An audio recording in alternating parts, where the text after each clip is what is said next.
So what do I pack for a long distance endurance ride? I'll tell you all about it inside. RevelatorAlf. Hello, welcome to RevelatorAlf. I hope you're enjoying the channel and this series of videos. Please like, share, subscribe, leave loads of comments below and check out the website RevelatorAlf.com. So I'm just about to go and do one of my long endurance rides again. Long distance in a short amount of time, or the shortest amount of time.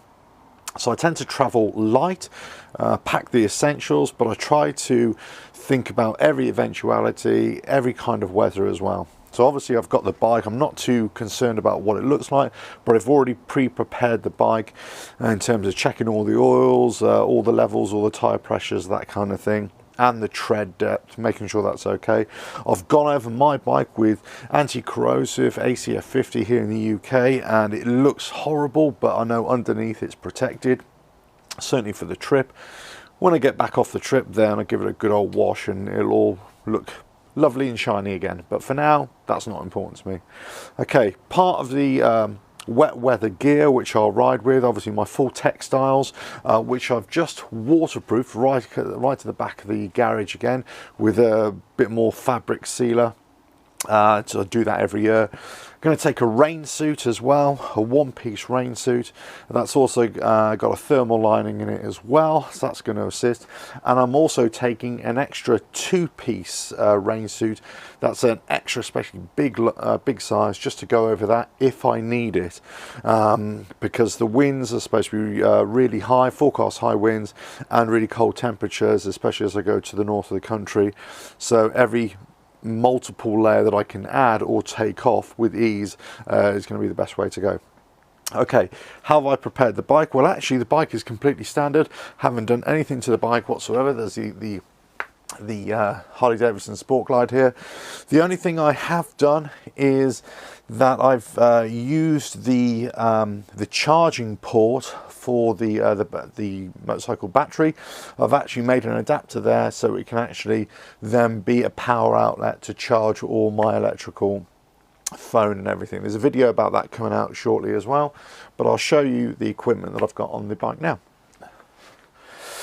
Okay, so basically I'll run through everything and I'll tell you exactly what I'm carrying with me. Right, so at the back here I've got two petrol cans full of fuel. That'll go in my left hand pannier here, and that'll just extend the range. My extra rain suit, two-piece rain suit. I've got a chain lock as well with me when I have to take my brakes, and I have to take my cat naps as well, so the bike will be secure. Taking different types of gloves. I'll only hopefully just be using one, but you never know. I'll be taking two neck tubes. The problem with neck tubes, especially in wet weather, they tend to act as a wick. So, you know, I might have to just swap them as I'm going along. Some duct tape, you always need duct tape, and electrical tape. It always comes in handy. I do have tyre pressure monitoring on the bike as well, and there's another video coming out about this, but basically it's right here. It's a unit right there, and that will monitor my tyre pressures as I'm going along, so that's good. But I've also got a tyre inflator here as well, and I've also got a tyre puncture repair kit.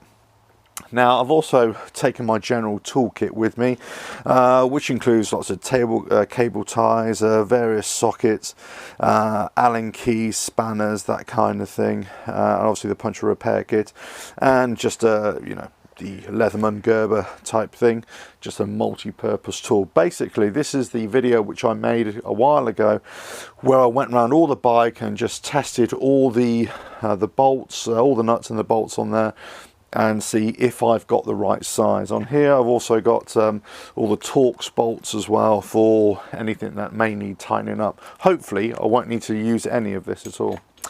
I'm also taking a first aid kit there as well, and painkillers just in case I need those. Owner's manual, and if you're wondering why I've got all these plastic bags, that's to wrap everything in, just to keep it waterproof, just in case the panniers leak.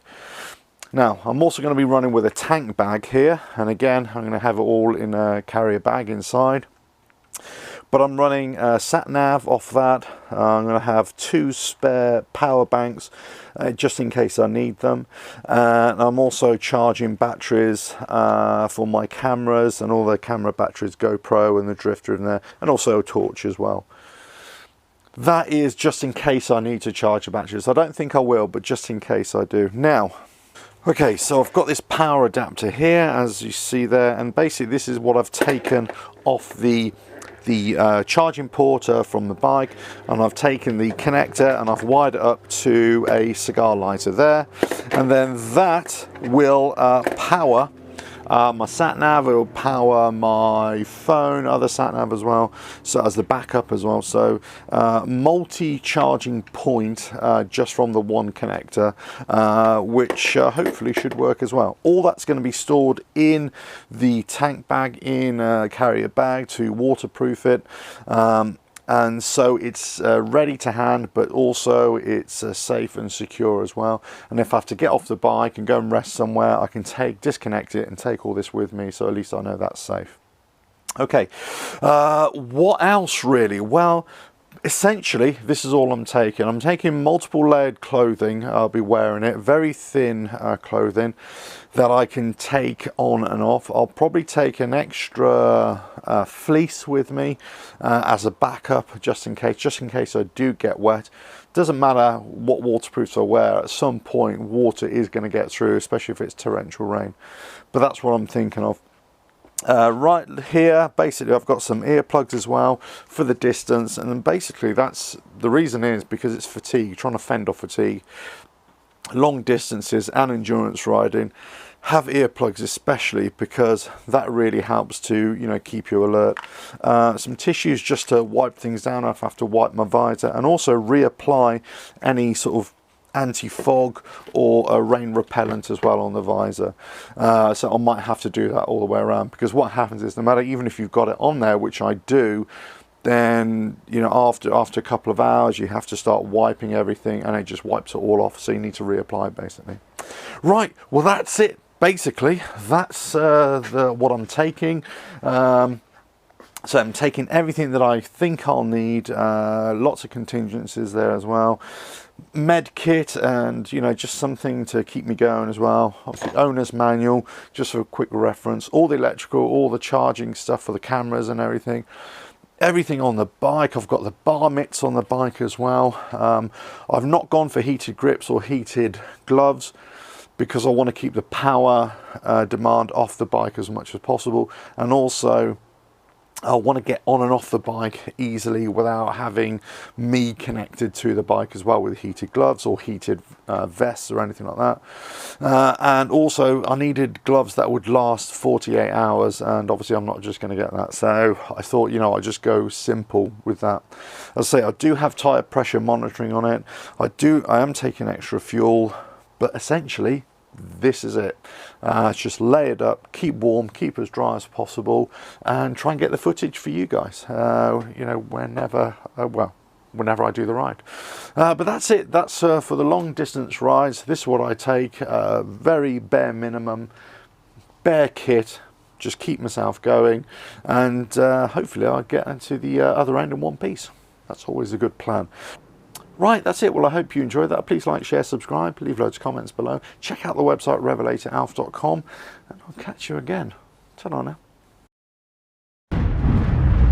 RevelatorAlf.